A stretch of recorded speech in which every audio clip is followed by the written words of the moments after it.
প্রধানমন্ত্রীর দিল্লি সফর আপাতত স্থগিত করেছেন। আমার মতে ইটস এ ওয়াইজ ডিসিশন, কারণ যেহেতু দুই পক্ষের সম্পর্ক অতটা ওয়ার্ম না, নানা ইস্যু নিয়ে কমপ্লিকেশন হচ্ছে। প্লাস আওয়ামী লীগের ম্যাক্সিমাম নেতৃবৃন্দ ভারতে আছে, শেখ হাসিনা ওখানে আছে, ওখান থেকে নানা রকম কথাবার্তা আসছে।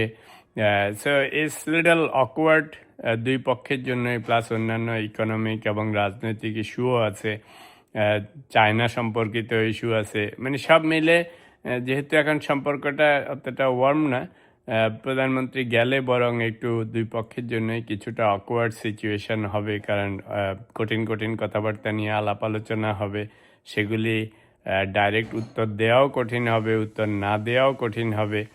আবার সফর করে আসলে বাংলাদেশ থেকে বাংলাদেশে রাজনৈতিক মঙ্গনেও নানা রকমের সমালোচনা আলোচনা হবে।